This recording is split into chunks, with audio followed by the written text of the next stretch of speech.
Nëse ato 6 milion euro apo dollar janë mbledhur nga emigrantët që mezi paguajnë qeranën dhe mezi nxjerrin muajin nga zarfat që u vënë ditë për ditë në shtëpi dhe atje ku punojnë, kjo do të thotë që emigrantët shqiptanë që kanë bërë miliarder, po nuk e besoj këtë kurrë. Ky është mashtrimi i radhës që bën propaganda komuniste e të dy palëve, të dy grupeve të partisë punës për të mashtruar qytetarët shqiptarë. Jo qytetarë shqiptarë, jo vëllezërit e mi, mos i besoni këto.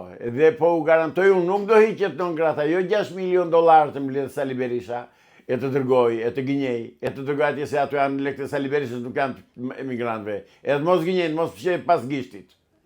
Pas kanë mbledhur 6 milion dollar amerikanë për të dhënë Sali Berishës të heqë non gratën, në një kohë që këtu prindrit e tyre futen në burg se s'kan lek paguajnë dritat. Në një kohë që këtu jetojnë me 100 euro, apo 100 dollar pension. Edhe do i dhënë nga Sali Berishës 6 milion dollar. Jeni mirë ju, i besoni ju këto broçkulla. Avokat, po çfarë të keqe ka nëse paguajnë 6 milion dollar që Partia Demokratike të lobohet pranë presidentit amerikan Donald Trump dhe të jetë një ndihmë e madhe që ajo të vinë në pushtet. Pra, a është antiligjore, nuk është morale, apo si ta kuptojmë? S'është as morale nuk është dhe është tërësisht antiligjore. Zotëri, përse duhet paguaj, e zëmi paguajnë emigrantët shqiptarë, përse duhet paguajnë 6 milion dollar që këtë Sali Berisha në pushtet?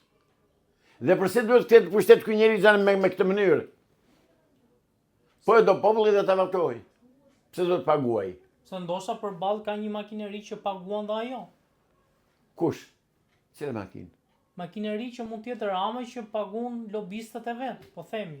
Po për të dy rastet unë përgjegjësinë e vetë e Shtetit Bashkuar se vetë këta. Ore këta mund të shesin Shqipërinë për të një pushtet. Lobimi është i ligjëruar në SBA, avokat. Njifet.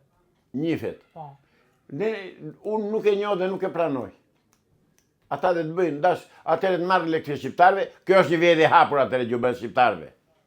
Në qoftë se Amerika pranon të ashtu quajturat lobime për të ardhur në pushtet e Edi Rama apo Sali Berisha për të shpëtuar nga McGonigalli apo për të shpëtuar nga përgjegjësia nga burgu Sali Berisha, atëre lumsi neve pse soni ju. Ne pas ka marrë lumë me kohë se shohim. Që e shohim në fakt për ditë, por nuk është kështu. Nuk mund të jetë kështu. Lobimet atje përse bëhen, se u si di, dhe fjalën lobim nuk ma ka thënë njëri çdo të thotë. Lobim është që një, po themi zyrtar ose një jo zyrtar amerikan mund të ndërmjetësojë një takim me presidentin, me senatorët, me kongresmenët dhe lobimi në SBA është i taksuar, pra është i njohur ligjërisht. Që deklarohen se sa marrin nga lobim. Ky njeri, ky që për të cilin lobohet kërkon të takoj presidentin apo ministrin e jashtëm amerikan. Përse do ta bëjnë nëpërmjet lobimit? Ta ka marrëdhënie zyrtare shtetërore. Në qoftë se është e nevojshme dhe nëse duhet që të kontaktoj presidenti apo kryeministri shqiptar me presidentin e Amerikës, ka protokoll nëpërmjet ambasadave, rregullohet data, ora, viti, muaji, tëra dhe kryet vizita, që janë këto lobime. Atëre këta nuk vënë në Amerikë për punë të shtetit shqiptar. Këta vajtë kanë për të mbuluar parat e vjedhura. Bravo, në arruat e motre burrit. Pse kështu është? Jemër zotëri nuk është kështu. Dhe nuk duhet jetë kështu. Nuk ma men mendja mua se Amerika bën të tilla lobime. Këto i thonë këta. Nga shqiptarët dhe nga njerëzit tanë që kemi në Amerikë, nuk në është pranuar një gjë e tillë.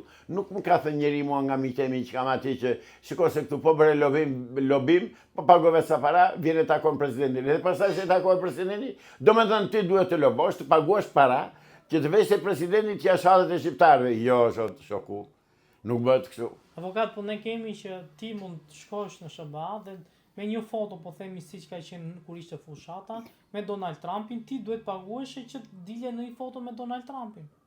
Dhe aty mund shkëmbej një 5 minutë, po themi bisedë me atë. Dhe ti e pagun. Po kjo kujt i vlen? Ndoshta mund t'i vlej një, po themi Berishës, i cili në një X populli shqiptar i vlen kjo. Të lutem, populli shqiptar i vlen kjo. Kjo duhet parë, avokat. Jo duhet parë, më thuaj, po jo. S'ka aty. Duhet parë, sepse s'kemi që shofim, nuk bën në këtë mënyrë takimin me presidentin e Amerikës. Dhe me shtetin Amerikan, dhe me ministrin e jashtëm, me sekretarin e shtetit. Që janë këto mërë? Që janë këto lloj takime kështu më. Këta e korupcioni gjallë, këta emër kanë. Të më thuash mua ti do vetë të paguaj sa para të bëj një lobim, do gjej miq atje, do paguajnë lek ata që unë vetë të bëj një foto me presidentin. E përse më duhet fotografia me presidentin? Për të thënë që presidenti më do mua? Jo, zotri, jo, nuk është kështu. Jo, zotri, jo. Politika, marketingu është avokat. Jo, politika nuk është biznes. Politika është marrëdhënie ndërshetërore midis qeverive të dy vendeve apo të X vendeve dhe ndërtim i të gjithë punës që do të bëjnë për marrëvajtjen e tregtisë, të interesave reciproke, të interesave geopolitike, dhe nuk është që të vetë të bëj një fotografi me Trumpin unë edhe tani unë jam i pari i vendit, e shikoni humorese unë do t'ju shkel juve sa më do qefi se kam miqësi me Trumpin, jo zotri, nuk është kështu. Avokat, në një nga pikat e kontratës, që është nënshkruar dhe kontrata po themi është publike, thuaj që kompania lobuese do të loboj që të ketë, po themi zyrtar Partisë Demokratike, të kenë takime me zyrtar të lartë të administratës së Donald Trumpit.